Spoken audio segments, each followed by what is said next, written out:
નમસ્કાર મિત્રો, આપ સૌનું સ્વાગત છે મંત્રોની દુનિયા કલયુગ આપણી ચેનલમાં। આપણે ઘણીવાર સાંભળીએ છીએ કે ઘણા મિત્રો એવું કહેતા હોય છે કે મેં ગુરુ દીક્ષા લીધી, અને તમે એવું પણ સાંભળ્યું હશે કે ઘણા મંત્ર એવા હોય છે જે ગુરુ વગર મંત્ર સિદ્ધ થતો નથી હોતો મિત્રો। પણ ઘણા લોકોને સાચે જ ખબર નથી હોતી કે ગુરુ દીક્ષા એટલે શું અને દીક્ષા લેવી કેમ જરૂરી હોય છે। આજના આ વિડીયોમાં આપણે ખૂબ જ સરળ ભાષામાં સમજશું મિત્રો કે ગુરુ દીક્ષા શું છે, દીક્ષા કેમ લેવી પડે અને સાચા ગુરુને શું ઓળખવું હોય છે, એના વિશે આપણે વાત કરવાના છીએ। એમાં આપણે સૌથી પહેલાં સમજીએ તો ગુરુ દીક્ષા એટલે શું। આ જ્યારે સમજીએ ત્યારે સૌથી પહેલાં જે દીક્ષા શબ્દ છે એ બે શબ્દોથી બનેલો છે। દી એટલે દૈવ્ય જ્ઞાન અને ક્ષા એટલે પાપ અને અજ્ઞાનનો નાશ કરવો।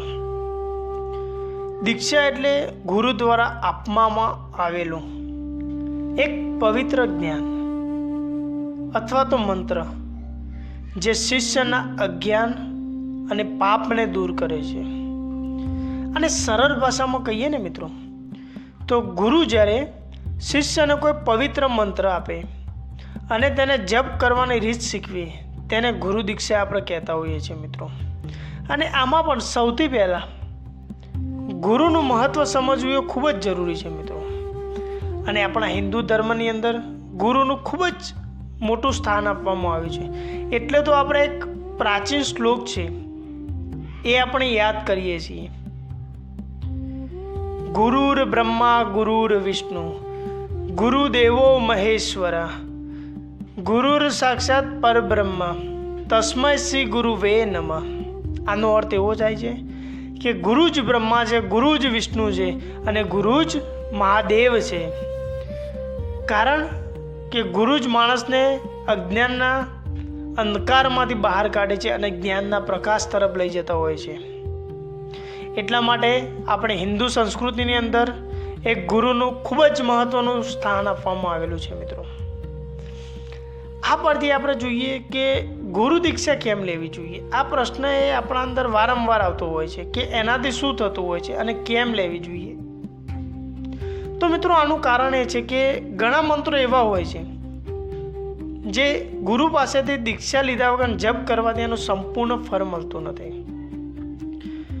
જ્યારે ગુરુ શિષ્યને મંત્ર આપે છે ત્યારે તે મંત્રમાં પોતાની આધ્યાત્મિક શક્તિ પણ જોડતો હોય છે। એટલા માટે જે દીક્ષા લીધેલો મંત્ર હોય છે એ વધારે શક્તિશાળી માનવામાં આવતો હોય છે। અને હું તમને મારા ઘણા મંત્રોમાં એવું કહેતો હોઉં છું કે જો ગુરુ પાસેથી તમે આની માહિતી લઈને કરો તો એ વધુ શક્તિશાળી માનવામાં આવતું હોય છે। તો દીક્ષા લીધા પછી મંત્ર જાપ કરવામાં આપણું મન સારું લાગતું હોય છે અને સાધનામાં પ્રગતિ પણ થતી હોય છે મિત્રો। તો આગળ જોઈએ મિત્રો કે દીક્ષા લઈએ તો એ વખતે શું થતું હોય છે અને શું કરવાનું હોય છે। આ પણ પ્રશ્ન મિત્રો ખૂબ મહત્ત્વનો હોય છે। જ્યારે આપણે કોઈ વ્યક્તિ ગુરુ પાસેથી દીક્ષા લે છે ત્યારે સામાન્ય રીતે કેટલીક પ્રક્રિયાઓથી એને ગુજરવાનું હોય છે મિત્રો। સૌથી પહેલાં આપણે ગુરુના આશીર્વાદ લેવાના હોય છે। એ પછી ગુરુ શિષ્યને એક ખાસ મંત્ર આપતો હોય છે અને કહે છે કે આ મંત્રને કેટલા જાપ કરવાના, કઈ રીતના જાપ કરવાના।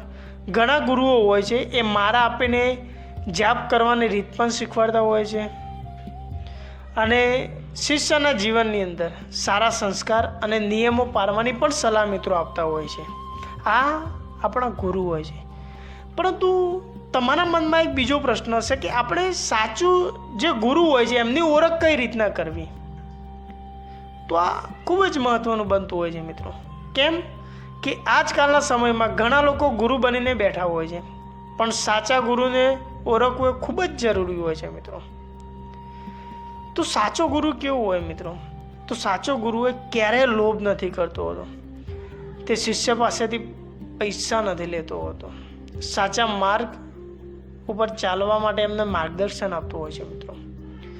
ગુરુ હોય છે એ હંમેશા ધર્મ, સત્ય અને સદાચાર શીખવાડતો હોય છે અને શિષ્યને ભગવાન તરફ આગળ વધવામાં મદદ કરતો હોય છે મિત્રો.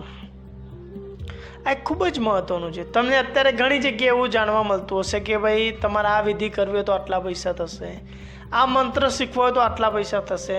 તો મિત્રો સાવધાન રહેજો. ગુરુ ક્યારેય સ્વાર્થી નથી હોતો. એનું ધર્મ છે માત્ર જ્ઞાન આપવાનો મિત્રો. અને આ સિવાય મિત્રો આપણા મનમાં એવું પણ વિચાર આવતો હોય કે ગુરુ વગર સાધના શક્ય છે કે નહીં. અને ઘણા લોકો પૂછતા પણ હોય છે મિત્રો. તો મિત્રો ભગવાનનું નામ તો કોઈ પણ લઈ શકે છે, એમાં ગુરુની જરૂર નથી હોતી.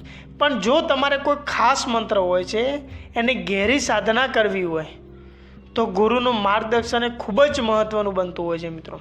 કારણ કે ગુરુ તમને સાચી રીત બતાવે છે, તમારા સાધનામાં થતી ભૂલો તમને સુધારે છે. અને ઘણા આપણા દેવી દેવતા એવા હોય છે કે જેમના મંત્રની સાધના કરવી હોય તો એક ગુરુનું માર્ગદર્શન લેવું ખૂબ જ જરૂરી હોય છે મિત્રો. અને અંતમાં મિત્રો આ પરથી એવું સમજી શકીએ કે ગુરુ દીક્ષા માત્ર એક વિધિ નથી, આ એક પવિત્ર સંબંધ હોય છે મિત્રો, ગુરુ અને શિષ્ય વચ્ચેનો. જ્યારે કોઈ શિષ્ય વિશ્વાસ અને ભક્તિ સાથે ગુરુ પાસેથી દીક્ષા લે છે ત્યારે તેની આધ્યાત્મિક યાત્રા શરૂ થતી હોય છે મિત્રો. એટલા માટે હંમેશા સાચા ગુરુને ઓળખો મિત્રો અને સમજદારીથી જ દીક્ષા લેવી જોઈએ. એમનેમ કોઈ પણ જગ્યાએ ભરાવું નહીં મિત્રો, કોઈ પણની વાતોમાં આવવું નહીં. સાચા ગુરુની ઓળખ કરી અને એમના પાસેથી જ માહિતી લેવી મિત્રો. જો આ માહિતી તમને ઉપયોગી લાગી હોય તો વિડીયોને લાઈક કરો મિત્રો અને આપણી ચેનલ મંત્રોની દુનિયા કલયુગને સબસ્ક્રાઈબ જરૂરથી કરજો મિત્રો. જય માતાજી, હર હર મહાદેવ, જય કાલભૈરવ.